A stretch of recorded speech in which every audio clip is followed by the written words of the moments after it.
What's good, YouTubers and YouTubettes? This is JB Sports back again with another one.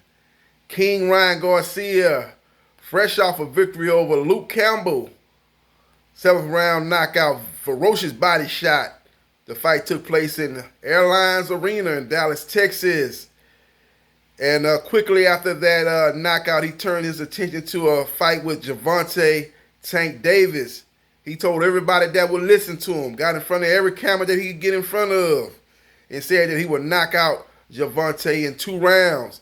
He said he could knock him out in the first round, but he will drop him in the first round and let him get back up just to make his prediction come true to get the knockout in the second round.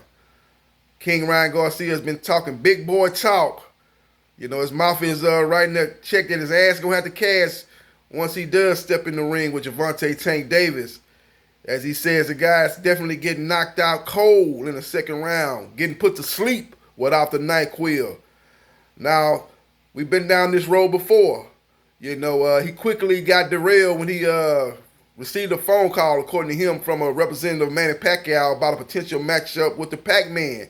So he started pursuing that fight, and he left Gervonta Tank Davis at the altar and pursued that fight. Now that fight did not come to fruition for whatever reason, Manny Pacquiao didn't like the terms, or maybe the money wasn't there, maybe Manny Pacquiao wanted to be an exhibition. Ryan Garcia say, nah, I'm going to be throwing real punches. I want this fight to be a real fight. Whatever the roadblocks or the hurdles that they couldn't overcome, he has now turned his attention back to Gervonta Tank Davis. But it's one small hurdle, or maybe a big hurdle, that might prevent that fight from going down. Gervonta Tank Davis got on his Twitter account about a week ago and said that he's going to be fighting for a world title. And it won't be at 126 or 130. My bad, it won't be at 130 or 135. And then quickly people start speculating, oh, he's going to fight Mr. Gary Russell at 126 pounds for the WBC title that Gary Russell holds. But Gervonta Tank Davis quickly, after catching word of this, quickly shot that down and said, who the fuck said I'm going down to 126?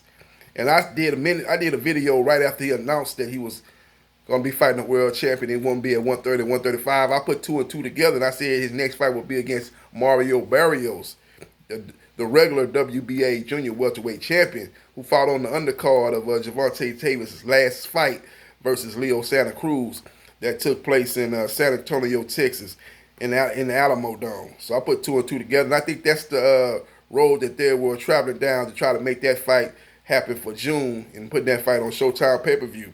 But now that this Ryan Garcia fight has popped back up, I think they're going to try to look at that too. So it's going to be remaining to see what avenue Gervonta Davis will choose to go down. Avenue R, go down the Ryan Garcia road, or we go down Avenue M, the Mario Barrios road. Will remain to be seen. I think the Mario Barrios will be the fight that he will achieve more by winning, because he'll be in rare air. He'll be in a rare category as far as holding titles in 3 different weight classes simultaneously. How many times has that happened in boxing history? If he defeats Mario Barrios, you can say what you want. Oh, it's not a real belt. It's a minor belt. It's not the top belts in each sanctioning body or each weight division. You can say what you want to say, but it's still called a world title. And for him to hold 3 titles in 3 different weight classes simultaneously, that would be something to hold his hat on. That would be something to put him in the conversation of top 10 pound for pound in boxing. So we'll see what happens. We will see what transpires. But if he fights Mario Barrios and beats him, he will hold a title at 130 pounds. And he hold a title at 135 pounds. And he hold a title at 140 pounds.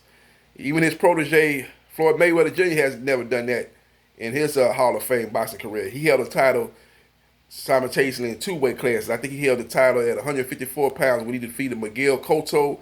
And he had the title at 147 pounds. When he was the welterweight champion at that time. He held titles simultaneously. You know, Canelo Alvarez has held titles simultaneously. He held titles in in the what he held a title in the. He might have been 3 different weight classes too, if I'm not mistaken. He might have still had a title at 160, and then he captured that that title when he beat Rocky Fielding. That title was at what 168, and then he went up to fight Sergey Kovalev to get the WBO 175 pounds. So he previously did do that. So, but it's rarefied air. That's the point I'm trying to make, and it would be a great accomplishment. But the bigger fight, the fight that's gonna get more eyeballs to the TV sets, the fight that's gonna get more people's attention is the fight with Ryan Garcia. That's probably gonna be a fight that's gonna give Gervonta Tank Davis a higher purse. He'll make more money in a fight with Ryan Garcia. He beats Ryan Garcia, who has a huge Instagram following. That fight will expand his brand and bring more attention to him and give a boost to his already blossoming, boxing career. So we'll see what happens, and we will definitely see what transpires. But I think if I had to make a guess, I think how this is going to really play out, I think both guys are going to fight an interim fight before they fight in the summertime of the summer or maybe fall of 2021 when they'll be able to have fans in attendance. They got fans in Texas and fans in Florida, but by the time they get to the summer and fall of 2021, Las Vegas will be open. You just have more places that be open to be able to put a bid in to host a fight of that magnitude. I think that would be the best way to go. You want to maximize the money for a matchup between Ryan Garcia and Gervonta Davis, which in my opinion is the biggest boxing match in the United States. The biggest boxing match in the UK is obviously Tyson Fury versus Anthony Joshua. I know a lot of people are going to say, what are you talking about, JB Sport? The biggest fight in USA is Errol Spence Jr. versus Terrence Bud Crawford. That's what a lot of people are going to say, but you can make an argument that it is, and I would certainly listen to that. That's a debate that we can have. Leave your comments in the comment section if you disagree with me. You think Crawford or Spence is bigger? I can definitely listen to that argument. But I'm just saying, though, it is a debate. It is an argument. Gervonta Tank Davis has done a higher pay-per-view than Terrence Bud Crawford. He did over 200,000 pay-per-view with Leo Santa Cruz. Terrence Bud Crawford, the fight with Amir Khan, that fight did around 170 to 190,000 pay-per-view buys, and then his fight with Victor Poster did 50 to 60,000 pay-per-view buys. Now, Errol Spence Jr. has done bigger numbers than any of the other three.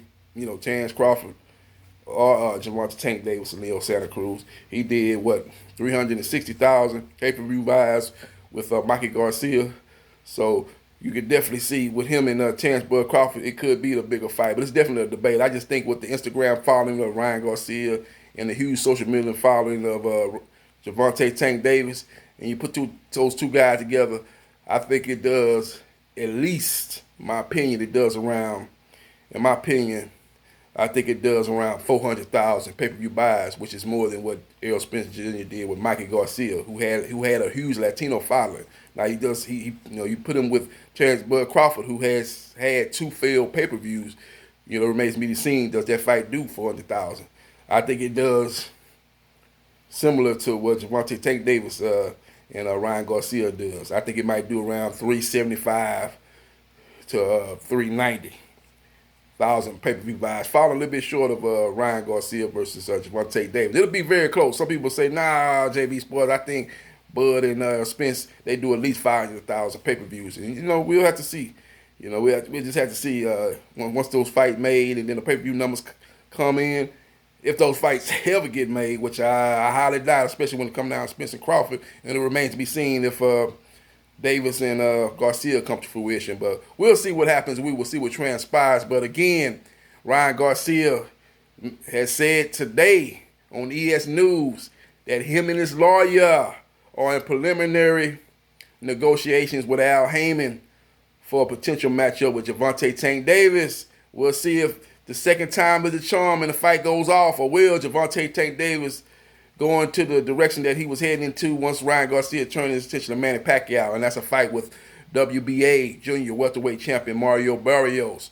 But definitely the ball is in Gervonta Tank Davis's court. He's got a lot of leverages here, and him and his team, I think, will make the best decision for his career. So we'll see what happens. We'll see what transpires. But leave your comments in the comment section which way you think Gervonta Tank Davis will go. Will he fight Ryan Garcia next, or will he fight Mario Barrios next? And which fight you think is the more, well, it's obviously that the Barrio fight is the more, in my opinion, significant fight, because he could be fighting for another belt. But the bigger fight, the more lucrative fight, and a fight that will expand his brand and bring more attention and bring more exposure to his brand will be the fight with Ryan Garcia. Again, has a huge social media following, and this guy's done a good job of promoting himself, and a guy that's one of the biggest stars in boxing, despite not having a title. So let me know your thoughts, and hit the like button if you like the content of this video, and subscribe to JB Sports, the man, the myth, the legend. Holla.